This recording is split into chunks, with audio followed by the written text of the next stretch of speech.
好，那民进党很积极在搞大罢免啊。谢龙介说，如果大罢免成功，民进党在立法院占多数，民进党会修法，把韩国瑜拉下来，换柯建铭。啊，干嘛要修法呢？因为立法院立法委员互选院长、副院长，它有个办法的。这个第8条规定，啊，院长、副院长经全体立法委员1/3以上提议，出席2/3以上通过，改选。啊，所以换句话说，这个他们认为这个到时候就把它修2/3以上提议，2/3以上通过就可以改选。那民进党用个过半呢、提议也可以是他1/3啊。然后呢，这个2/3改成1/2，不就好了吗？那这样的话呢，韩国瑜就下来了，然后呢，这个柯建铭就上来了。这谢龙介讲会这样子修法了哈。那另外呢，这个罗志祥现在也去告柯建铭，要他赔100万，求偿100万啊。所以因为呢，大概柯建铭这个他说呢，这个罗志祥打电话给我，然后罗志祥说我没打电话，我也没你的电话，我都没有啊。那所以呢，反正这个罗志祥说呢，就算是100万拿到，就当成抗恶霸的粮草那你这个造谣者要付出代价那另外呢，柯建铭就说呢，罗志祥如果是男人，就要承认打电话给我。那媒体就说，第一个这跟男人不男有什么关系？而且罗志祥说没有那你拿出证明来说有嘛？在什么地方手打给你的？另外，他又指出这个柯建铭很多地方都不认了意思就是说呢，到底谁是男人，谁不是男人了那另外马文君也说中选会呢去护航这个罢他的团体说国家机器才是他的对手，并不是在罢免他的团体。我们看一下。蓝白提出2028无煤中火主决议，连副院长江启臣都罕见投票捍卫台中人空气权益，但绿营也呛市长卢秀燕把中火当政治提款机。我们拒绝这种只为了就罢免，只为了自己个人问鼎政治的大位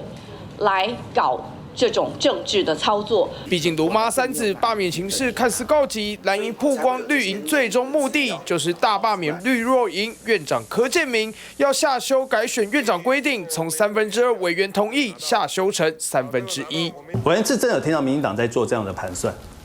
想很想啊。是老柯想还是民进党真的？老柯想，民进党就必须成全他嘛。而柯建铭在帮被罢的蓝营立委添柴火，拿出立院公报揭露罗志强趁他协商发言打骚扰电话。他想说在论述一件事情嘛，就他们毫无招架的能力的时候，就用这一套嘛来干扰我的讲话，说有电话来，你赶快接电话。那我知道就是罗志强打的。柯建铭经常都会冷消微啦所以那天莫名其妙说打电话给他，在公报上以及在影片上很清楚，我说我通联记录可以给你看，所以换言之，我是当场否认。尽管否认，罢免罗志强团体依旧拿这件事痛批不称职，遭罗志强提告求偿100万。要利用这种死法烂术，达到让民意晋升的寒蝉效应。大案罢免也不会退缩。与其你一言我一语，倒不如用司法把真相还原厘清。来，佩君。民进党现在操作这个就叫做这个选书耍赖大罢免那它基本上在这个选书耍赖大罢免里面有几个魔法数字的门槛。那第一个当然就是说他们瞄准说至少要罢掉6席的国民党立委，由蓝翻绿，那让民进党可以单独的过半。那第二个魔术数字是他们想要达到2/3的席次，那要做什么呢？发动去改选立法院长，然后才能把韩国瑜换成柯建铭，去实现这个老柯已经判了10几年，然后但是蔡英文不肯给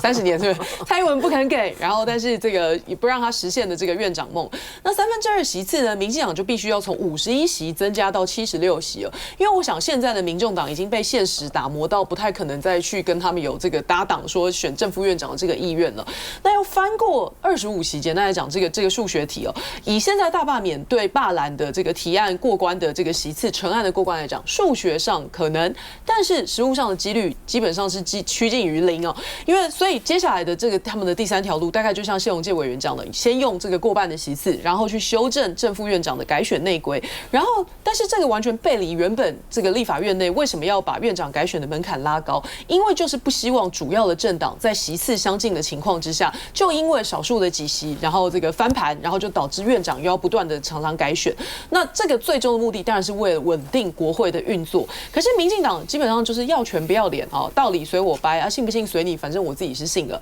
那这种国会运作模式，过去已经太多的例子了。那一个民进党回归多数，甚至让柯建铭回归。这个成为不是回归，成为立法院龙头的立法院，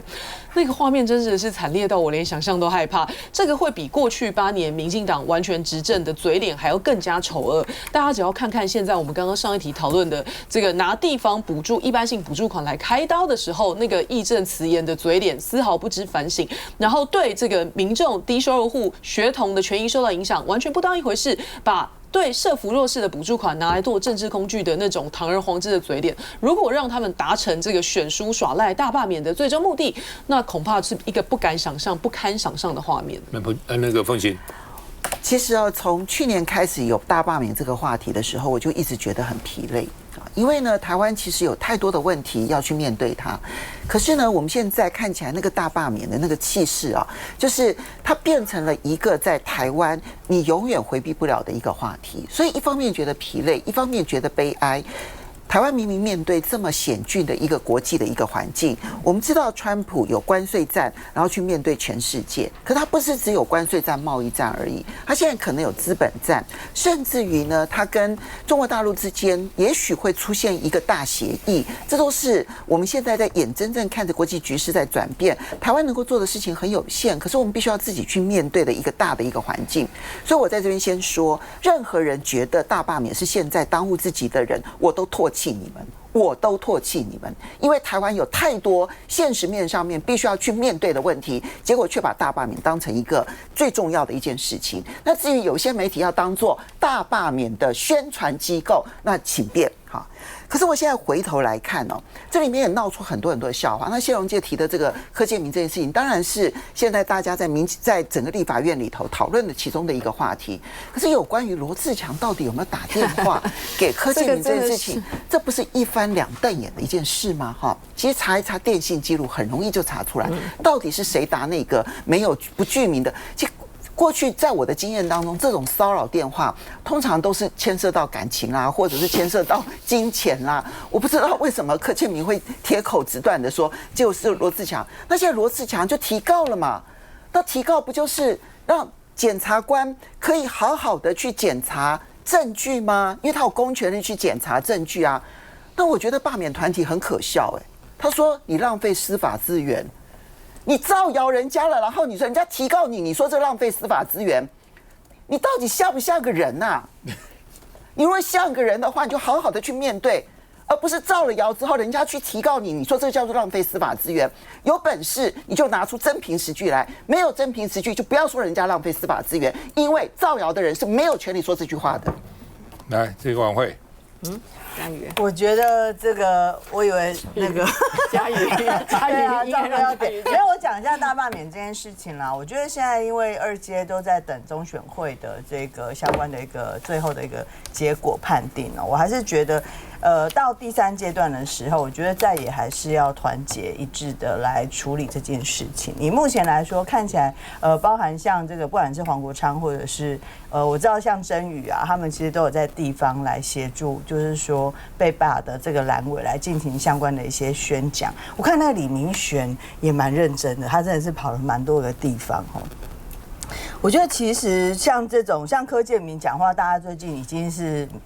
其实真的没有人在听他讲话，我觉得连绿营可能都不太有人在听他讲话，只是因为他现在还坐到一个总召的位置上就像刚刚凤馨讲的，这个来电显示为没有电话号码，这其实是还是可以查得出来的啦。那你为什么突然要去黑一下志强呢？你是到底是怎么一个回事？那我觉得志强这个提告的动作也是必要的。老实说，我觉得接下来到3阶。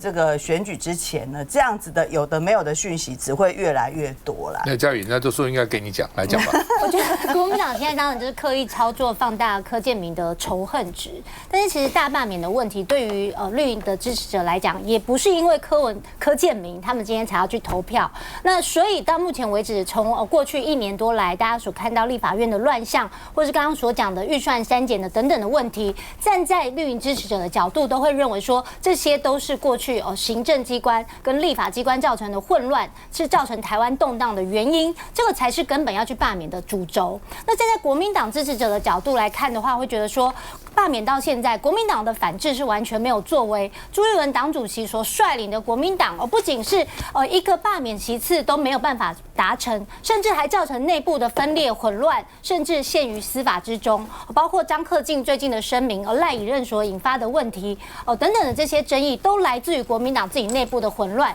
如果支持者今天不愿意站出来为国民党的这些候选人投票，那些问题是来自于国民党自身。那对于这些所谓愿意支持罢免的民众来讲，他们关心的是台湾，他们关心的是现在立法院问题的这个混乱，所以这个才是根本的问题。你把柯建铭当稻草人，对于要帮助国民党反制罢免是一点帮助都没有。你没有办法反驳？没有，我就觉得根本不应该让高嘉瑜讲。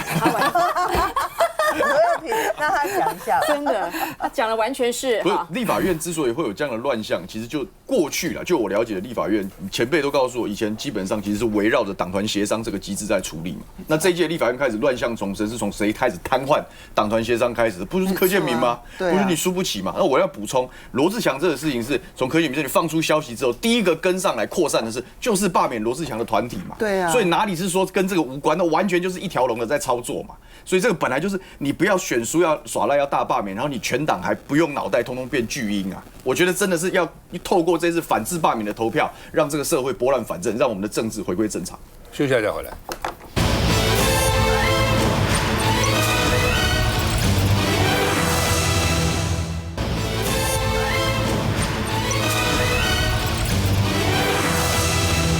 好，教育部次长叶丙成被爆料说在校园推销他自己的产品啊，那他说他没有，教育部也说没有啊。另外呢，这个因为他原来是2个协会的什么董事还是什么东西啊，理事啊，然后呢说呢这些协会啊现在跟教育部有关系啊，办活动啊都有参与啊等等啊。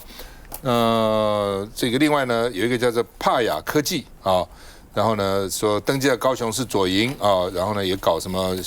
机器学习啊、人工智慧啊等等哈。然后呢，说跟他啊一起同时都担任理事，所以有关系啊。那到底他有没有利益回避啊？有没有图利啊？现在呢，我看民进党立委一个一个出来骂他哈。那这个包括连郭玉琴都说学习历程说也有他的关系网啊，这很奇怪哈。因为当时那个这个成立的时候呢，当时有2个亮点，一个是经济部长，经济部长后来证明是个笑话。那一个呢就是这个叶丙成啊，那他因为他在台大电机当教授的时候，我觉得我对他印象是还不错的，因为他各种有不同的教育方式啊等等等等之类的哈，所以那时候还算是个亮点哈。不过亮点现在看起来现在亮过了哈，亮过就算了，判断是有人要他这个位置了，因为要他这个位置呢，所以这样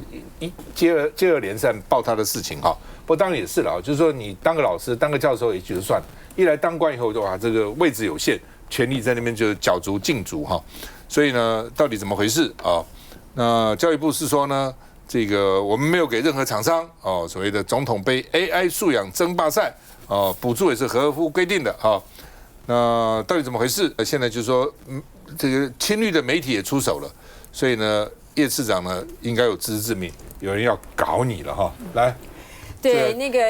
叶丙成是我们的这个政次啊，所以我们在教育文化委员会其实有非常多的机会是质询他的。但到目前为止啊，我个人觉得他表现的还算是平稳啊。刚开始我们觉得会有一段晕船，因为他毕竟是从网红教授，然后又在台大，然后他做的很多的事情，包括他的行事风格，都是比较是属于非典型的这个官员，所以说大家会期望在这质询台上或他的做法上有一些的火花。不过就是比较可惜的地方就是他反而我们期望，因为他是负责高教嘛，那我反而觉得说他在高教部分里面进到这个系统之后，他就趋于保守，很多他过去大言大放的，包括他的翻转教育，包括他对于很多 AI， 包括他对于很多到各大学去演讲的那一些创新的理念，反而在这些当中他都没有办法，反而他会来跟我们协商我们的经费到底应该如何？那我们的高等教育这个部分里面，是不是3+2的这个方案可不可以接受？等等之类的，就落入那个比较是传统的一个潮旧。那我个人比较惊讶就是它发生的这些状况，像性平的部分，它的确是也是刚开始的态度是比较是傲慢一点的，所以受到很多的一个教训，然后也触动我们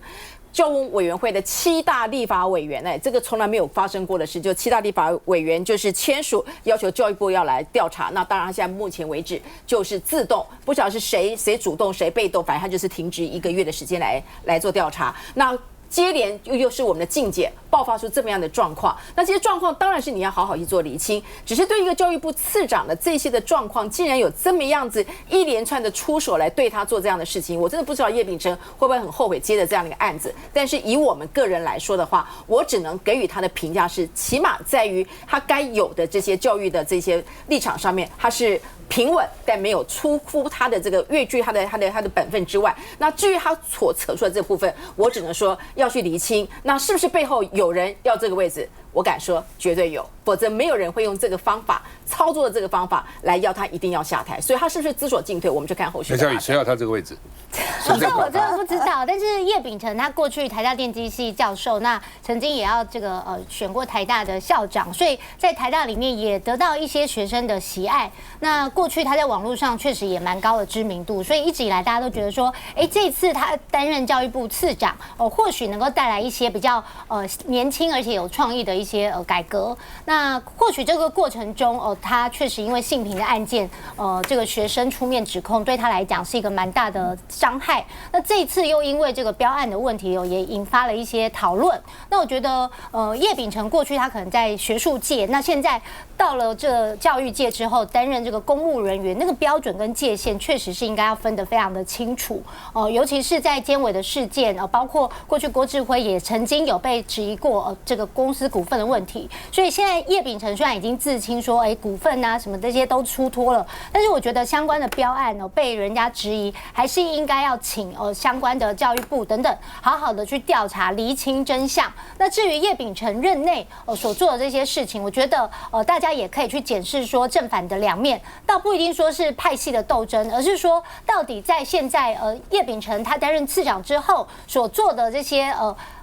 对教育部的改革等等这些有没有得到大家的赞许，或者是有没有更适任的人选？我觉得这未来可以讨论。但以目前现阶段，大家比较期待的是赶快厘清这些争议。那尤其是性平的案件，我相信教育部的这7个女立委，大家都非常的关注，尤其是范云也是长期关注性平的议题，所以才会有这么大的反应。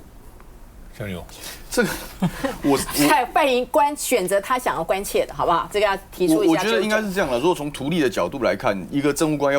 避嫌呐，大概做到2个层面嘛。第一个层面就是你本来在民间相关，你有担任理事、监事、会务等等，你当然要辞掉，这是标准作业流程。第二个，你要有明确的界限或者是证据去证明，就是说，即便我现在身居高位，我的影响力不会去影响你整个政务系统或者是事务系统去影响标案的走向啊。当然，这2件事情如果可以说清楚，而且这条线画得很明确的时候，我想在图利的部分可能就没有太大的问题。但是你想想看，就每一个政务官都有他的背景，然后每一个部门他都有他的标案，都有他的利益。那为什么独是他一个没有派系、没有背景，相对来说还是有亮点的这个人，却反而先爆出了疑似有图利的状况？那请问这不是内斗，什么才是内斗？因为就像刚刚柯志恩委员讲，我们自己从本来大家对于叶秉成教授的这样一个了解，就是他是一个思想比较大胆、比较创新的这样一个人，来了教育大家也在观察他会不会提出什么好的政策亮点。那好或不好，还没得说。但像这样的事爆出来之后，大家所有事都花掉了。我觉得以民进党7个委员都要调查他，然后一手带着一手切香肠式的爆料，我看对于他的未来我是不太乐观。佩君。叶秉成过去是以台大的教授名义去开这个无界塾，然后推动翻转教育，所以广为人知。那其实他在那一段期间，有的时候就会被这个教授敛财这个帽子戴在他头上。但是呢，因为他主持的这个教育机构无界塾，跟他任教的电机系这个学术领域关联比较少。那以实验教育的名义去跟相对小众的家长收钱，某种程度就是一个愿打一个愿挨，好像想说是什么，但是也没得什么可说。那只要他个人提供的教学啦、研究，或者是这个机构构提供的服务内容大致上没有争议，就算他是台大电机系的教授，原则上也还说得过去。可是呢，现在因为他进入公众的领域，变成教育部的次长，他所主管或者是可能干预的国家教育层面，远远超过当时他作为一个台大电机系的教授。但是呢，这里面最令人玩味之处就在于，其实瓜田李下的问题对民进党来讲从来不是什么个大问题哦。所以如果他们对叶丙成有这样子的挂虑，第一，他根本当时不会找这样的人入阁；第二是他已经就任了1年，那为什么独就在最近紧锣密鼓、炮火攻击，就很密集的这个集火式对着叶丙成而来？这个是非常耐人寻味之处哦。那请不要去误会说，民进党从此从叶丙成身上突然良心发现，要这个清者自清，把所有瓜田李下都砍掉。没有，绝对没有，因为同一时间，所以不用举太远，光是一个李俊毅，他们一开始还打算要让他保他过关，要到现在为止，其他的监察委员还是继续要保着嘛，所以并没有什么从此要瓜田李下的事情。这个通通断绝没有，只是对着叶丙成而来这件事情，利益回避的界限如果在这里哦，那民进党上来踩的位置会刚好在2条线上，而不是离得远一点。所以目的到底是自诩要守法，还是这个玩法？我觉得大家心里都有把尺啊。但叶丙成应该很后悔来公部门走这一刀，因为未来他就算卸下了教育部次长的这个工作，回到教育圈这个一身心，能不能再回到原本的位置跟学术地位，我个人是打一个很大的问号。我是觉得他的问题是说，他已经干1年了。他应该提出一些翻转教育的概念、政策，没有，我提出来。那这个时候就那都没有提出来啊，那大家就把你当成跟一般的传统的这个教育部部长、次长有什么差别呢？没错。比如说像那个升大学现在看的什么学习历程嘛，什么鬼打架的东西哈。对。但是呢，我觉得那是什么东西啊？就学这个举月怀为止嘛。对。搞得学生苦不堪言，每天都好像要准备，搞成这样子啊，就是家庭环境好一点的，也许还可以做得好一点，这很不公平的事情。这种事情你叶丙成就会提出来，我反对这个，你提出来啊，提出来就觉得说你有些创意啊，有些新的做法，你也没提，跑到那个系统里，好像就淹没在那个系统里面了，然后就被他拿出来什么没有利益回避啦、性平啊等等之类的，就蛮可惜的啦。休息一下再回来。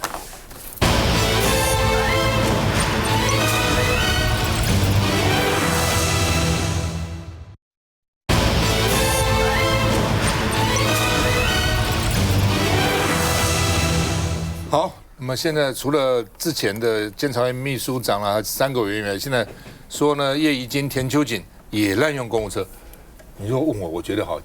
大概不滥用的很少了。所以他们监察委员现在不敢自行调查，因为调查半天我们调查自己身上。你自己想想，29个监委编了29辆车，那什么意思嘛？对他们来讲，不用不是太浪费了吗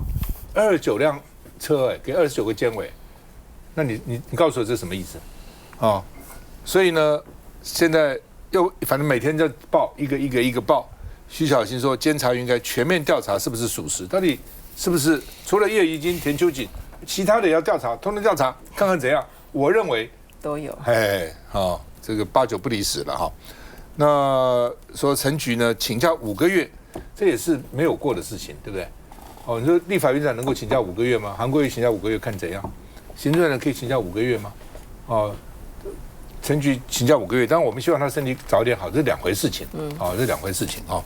那另外呢，这个李鸿钧现在副院长变成这个，只好他出来了，因为院长不在啊，所以呢，他代理院长也带了5个月了。历史上院长代理最久，大概就是李鸿钧啊。那我讲李鸿钧也很尴尬，因为他不是民进党，他只是一个样板，说哎呀，我们也找了一个亲民党人出来，说他在那个环境里面他能怎样呢？几乎监察委员除了王美玉以外，大概都是绿的。那个李鸿钧，那李鸿钧能怎样？所以呢，这个监察院秘书长总统府公布说应予免职，因为他看情况不对，要下台，要自请辞职了哈。那但是呢，又不能调查他，为什么呢？所以因为司法启动，当然就被骂了嘛。说什么不行呢？对不对？这个司法跟你这个监察院弹劾不弹劾？这个惩罚不惩罚是2回事，是对不对？你可以并行不悖啊，怎么干的这个不能干这个呢？所以呢，刑惩嘛，刑法跟惩罚是可以并行的。所以李鸿钧呢，你不是说辞职就没事了，辞职还是有事的还是要该监察院该调查还是要调查的那就问法务部，法务部说，哎呀，我们立案调查细节我不清楚了，他不想谈嘛那另外呢，李俊毅之前在26个月以前就被告了，为什么被告呢？因为呢，高虹安那时候说我的制度，我办公室都是原来下来的，我按照以前的制度啊，所以就被告了。所以那为什么高虹安有事呢？现在新竹市长当不了了，然后呢，这李俊毅没事，还在监察院秘书长高枕无忧呢，所以26个月以前就去告了。那现在显然看起来检调就是对蓝营就是小案大办，对绿营就是大案小办，甚至不办，就变成这样子。为什么都没下文呢？到底怎么回事呢？北检现在说要查他公务车，因为最近新闻闹很大，那助理费要不要办呢？对吧？为什么读后或者读博高虹安呢？我看一下。监察院现在涉嫌滥用公务车的事件持续延烧。前秘书长李俊毅当时他载着爱犬去做宠物美容的事件，虽然他现在请辞了，但后续还有很多监察委员也被爆料有出现这样的状况。那现在就说不只是台面上这些人，还包含另外2名监委也被点名了。我的吹哨人告诉我，包含叶宜津监察委员、田秋瑾监察委员也有滥用公务车的情形。那是否属实？监察院应该要做全面的调查，而不是今天有照片的时候才查，有照片才要道歉。那没有照片的话呢，就可以便宜行事。6个月去查都没查。法务部长郑明谦他被追问说那之前李俊毅到现在到底司法的案件进度到如何？而且现在李俊毅还被指出说他曾经也被告发涉贪案但到现在却都是石沉大海没有人知道到底进度在哪边，是不是办案也是看颜色呢？不过郑明谦是低调，没有多做回应。梁文慧。我觉得其实这次监察院爆出这样的事情，为什么让大家特别的关注？说大家只讨论就是说，这监委的配车我感觉配得很好之外，还几乎是超过每人1辆车，1人1辆车的这样的状况。我觉得还有个很大的原因是，其实过去这几年的时间啦，其实不止1年的时间，大家对于监察院的监察委员们到底在做些什么事情，其实是完全没有什么特别的印象的。以我自己来说，我记得我自己在立法院的时候，我们党团也常常去监察院做一些相关的一个检举跟告发，但是通常得到的结果都是好像是不太能办这样子。那我自己最有印象的当然是陈宗彦的案子嘛，办到最后反正他也是2比10也就不弹劾这样。所以我觉得这一次大家为什么对监察院这个用公务车载狗狗这件事情这么有感呢？就是因为他平常就没有在做什么事情，然后呢又浪费大家的这个公帑这么多，所以大家特别的一个有感。所以我觉得第一时间像李俊毅他们出来回应的态度，我们就可以看到他不是马上道歉，他是先说我有付油钱啊，对不对？我觉得这件事情就凸显了什么？凸显他们长期以来都觉得这也没什么。让你们删我们预算，我们就是自己补油钱，我们用了会怎么样嘛？所以我觉得这个监察院这一次不是只有监察院自己要查之外，司法的案件，包含就是说过去的案子到底要不要拿出来，都大家全部一次做一次的检视。凤行，李俊毅不管前面的助理费案，或者是现在这一个滥用公务车的案子，都是贪渎案。所以理论上来讲，其实都是大案。可是你看到之前呢，办高虹安是轰轰烈烈。可是高虹安当时呢，其实有一个重要的证词说，其实他所谓的办公室的公积金这整套制度，就是他的用的这个主任，而这个主任是李俊毅办公室的前主任。然后呢，他觉得他很有经验，他告诉我说就是这样做，我就跟着他这样做。好。那当然，即便是如此，并不代表说李俊毅可以做的事情，你高虹安就可以做。虽然我是这样觉得，但问题是有什么道理？那检察官从头到尾没有调查李俊毅呢？是有关系就真的是没关系吗？就因为他的父亲是国师，所以没有人敢去调查他，他就可以一步的高升。那么要注意他今天在这个位置上面是秘书长，所以就是一个标准的公务员。公务员不管是刑事调查或者是公务员的惩戒，其实都有相关的规定，而门槛是不一样的。所以他本来都应该要同时进行调查，甚至要相互协助。可是你看到李鸿钧现在的处理方式，我看他也没办法处理任何的监察委员。那么这就是我们现在监察体系当中极大的问题。我现在要告诉大家是，我们的五权宪法当中给予监督行政权最重要的调查权力是给监察院的。可是我们的监察院现在就是行政部门的打手，然后呢，监察院自己纳凉，然后去享受一些浪费公帑的事情。而我们对于他们浪费公帑的这件事情，如果我们视而不见，或者是大事化小的去看待它的话，我们正在破坏的就是五权宪法。来，郑。对啊，所以说目前来说，李俊毅这个因为公务车带狗狗这件事情啊，就是在于我们蓝绿彼此在说，在乱砍预算过程当中，更是凸显有些时候你就是要透过监督，透过一些预算、一些滥权的这个预算里面把它砍掉，才能够凸显立法委员监督的一个职责。李俊毅就不是这一个很正当的一个事情吗？所以是不是这样名气可用来对于这个五权？我刚刚赞同这个凤馨的说法，虽然五权是来自于我们孙中山啊，好像是国民党基本的一个五支条柱在那个地方，但是你看整个的层面来说，已经被民进党滥用到监察院已经不像是监察院，光是李鸿钧刚那一席话已经进入司法调查，所以我们不可以内部调查监察院，好不好？副院长他讲出这种话，表示他对于这个体制，对于整个监察院要处理的一个内容，他也完全没有界限可言。所以这个部分里面，我们再来太进一步去思考。我也完全知道，这个李俊毅过去在民进党当中算是对法还蛮像了解的。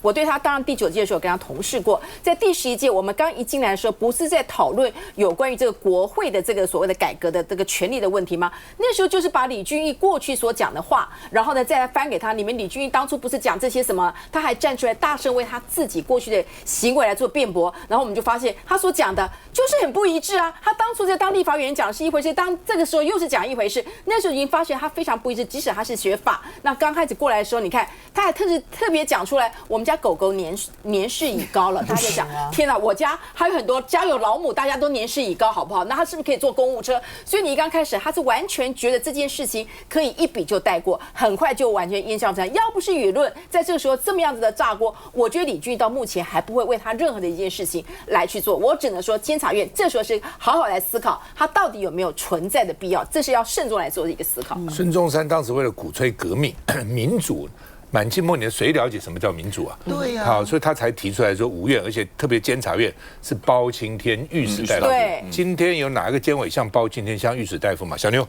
这现在的关键就还是围绕着监察院到底还有没有功能嘛？就是说，这三权分立跟五权分立最大的差别，就是有关于监督制衡的这一部分，本来是集中在立法权嘛。那因为五权宪法的设计，它把监察拆出来嘛，所以那你如果还要好好的去行使这个监督制衡的权利，其实我认为有几个要素嘛。第一个是，要么你要非常期待这些监察委员的风骨嘛，就是说他没有任何的这个外在的压力啊，没有任何的包袱，可以好好的去调查事情，而且必须要有。还有牙齿嘛，它不能是没有牙齿的老虎嘛。可是现在监察院做出来这些东西，大部分都是不痛不痒。那第二个，我认为如果真的要分立，这个存废是一种说法，但另外一种思考是，你应不应该让它具备一部分的民意基础嘛？要不然你都没有。那现在的状况就是，反正是随便派、随便过完之后，它就变相的变成执政的附庸组织，然后你反而分散掉了国会可以监督调查的一个权利。那另外我要补充一下，就是形成并不并行这件事情。就当初我们在立法院审国会改革法案的时候，你国会如果要行使调查权，那当然跟司法的调查权它可能会形成冲突，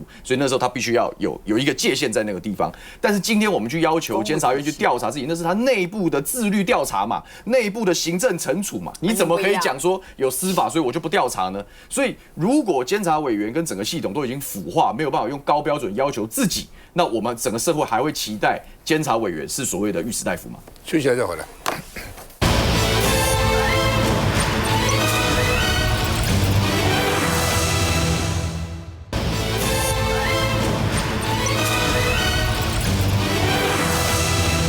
好，那么陈欧珀啊涉嫌收贿哈，那被搜索、被约谈、被声押、被羁押啊。那主要原因呢，就是他去帮助一个厂商呢，去什么修改商场法啦，每个月给他付5万块的助理费，同时5万块的补助，等一个月拿10万块哈。认为他有逃亡、串供、灭证的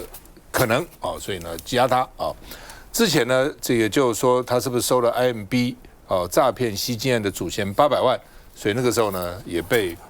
这个他就没有再选吧啊。那另外呢，这个开羁押庭啊。那另外呢，这个他主要是3港法去护航业者所以那种前后收了400万钱还收了不少哈。这个游淑慧就说2年以前就告发了然后呢，你到现在还是收，你去搜索能搜出什么东西来啊？当时就应该收那又说他这个可能跟民进党的选举派系内斗有关，所以现在来办那到底是不是北检呢？昨天这个14路兵分多路去搜索他。民进党说他们的廉政会不排除召开临时会来处理这个事情哈。那我们先看一下。廉政官一左一右把人带进台北地检署复讯。委员有没有话要说啊？面对连番追问，一句话都没有多说。前民进党立委陈欧珀涉嫌收贿遭搜索约谈，被检方宣押禁见。在我们港口的管理经营上，确实有些存在的一些问题，我们必须来讨论一下。陈欧珀担任立委期间，推动上港法修法，被检方查出涉嫌是收钱办事。2018年，一艘德国籍货轮停靠基隆港东码头的时候，撞上联兴公司货柜和机具，业者损失惨重。不过当时上港法旧法没有将私人货运公司列为管理范围，联兴公司涉嫌找当时担任立委的陈欧珀协助修法，每个月帮忙支付陈欧珀5万元助理费，再给5万元的顾问费。陈欧珀收了钱之后，推动上港法修法，7年期间涉嫌收贿400多万。陈欧珀的妻子这回也遭到约谈。原来陈欧珀除了涉嫌收贿，也被查出涉嫌侵占自己创立的台湾境宜兰发展协会的公益款项。担任理事长妻子徐慧玉80万元交保。陈欧珀和业者等人一共9名被告到案。时任联兴国际物流公司董事长洪英正300万元交保，不发一语离开北检。联兴国际的会计叶真玲10万元交保，民进党中央党部前秘书长许仁图30万交保。针对检调搜索，联兴物流公司不愿多做回应。会，你们宜兰市到底怎样？我觉得欧珀是这样啊，他其实在我们算同一届的同学嘛，好，那当时因为 IMB 的事情。不管是他这个受这个相关 IMB 的这个，不管是坐车啦、办公室啦，其实当时也吵得沸沸扬扬的。但是大家还有印象中，我当时我也 po 了蛮多他跟 IMB 主嫌的一些相关的一些照片哦。但是民进党当时其实都没有办他，唯一做一件事情是说，因为这样子，所以他就退选了，所以他没有选哦，让他的这个侄子就陈俊起来做相关的一个参选哦。但是为什么选在这个选完的2年后呢？因为当时大家还记得，除了他退选之外，最近在今年的时候，其实他们民进党的廉政委员会特别还还了他清白哦，陈欧珀还拿了这个清白，到处在我们宜兰发新闻，想再选是吧？对，当然，现在问题就来了，为什么大家觉得说过了2年之后？就突然要办他了呢？这2年前的事情不办，现在突然办，还多了。因为我昨天就想说，为什么多了一个商港法这件事情？为什么没有办 IMB 的部分？今天这全部都冒出来，我就跟大家讲，今年年初我们赖总统、赖主席有到宜兰来，他有告诉所有民进党想要选宜兰县长的相关人哦，包含陈欧珀、陈金德江聪渊哦，要稍安勿躁哈。就是先不要这个轻举妄动哦，但是呢，我就讲过，我说赖总统他们没有很乖，除了这个江聪渊之外，陈金德跟陈欧珀都跑得很凶哈，就是到处在这个移动哈，陈欧珀更明显哦，他贴了大概应该有300面的这个类似拜年的这样子的一个广告，不是竞选广告了哈，就是到处贴这样子哈，所以我想他的这个意图非常的一个明显这样子。那因为这个陈欧珀大家知道他是正国会的了哈，从这个派系来说，过去在宜兰其实民进党确实正国会是比较好，因为有尤院长又有陈欧珀，尤院长是宜兰出来的，对，所以以前在宜兰其实，在民进党里面正国会是大于新潮流，但是这一次的这个他们选出来的这个地方主委是新潮流，都是全部是赖系的人马，包含像陈金德大家也知道哦，所以我想这一次当然该办的还是要办哈，但是以地方来说，这2天其实大家讨论比较多的都还是内斗的问题。好吧，沈伯洋哦，那爸爸被拿出来啊，那其实我是觉得搞政治不要搞到这个上面下面就是本人嘛，不过现在已经变成一个话题，我们看一下。这个是非常少见哦，一个国家利用一个报纸的满版去攻击另外一个国家的国会议员哦，这是前所未见的事情。民进党立委沈伯洋会这么生气，就是因为香港媒体大公报爆料他的父亲沈土城负责的台湾兆易公司大赚红钱，交易金额达到上亿元人民币。尽管他已经在脸书上2度澄清，但国民党质疑，难道他口中的抗中保台只是嘴上说说？一方面家族在赚红钱，另外一方面呢又在丢别人红帽子。所以我觉得，在刮人家胡子之前，先好好看一下自己，把自己的胡子刮干净。把这个拿来做攻击，我觉得是一件，我说真的，我觉得非常诡异啦，有点莫名其妙。把我爸爸在2019在中国相关的行程，比如说呢，他今天从哪里入境，从哪里出境，巨细靡遗的公布在报纸上面，是完全没有隐私可言的。而且我也必须要告诉大家，就自从我被惩戒为这一个所谓台独顽固分子之后呢，其实我们就大概这个生意大概就少了一半哦。港媒报道，沈伯洋的父亲从2008年开始，经常与浙江、广东、福建等地的企业贸易合作，商品涵盖了纺织品、石材、建材跟轮胎，交易次数达到数百次，甚至还疑似有中国小三，让沈伯洋发文批评，又在造谣攻击他女儿不成，现在换成老爸妈。这些人都言行不一致啊！我要再次强调，在大陆做生意，其实我觉得一点过错都没有。不管你是沈伯洋的爸爸，还是任何一个人的父亲，问题是你就不要天天举着那个道德大旗，不要这样一直用意识形态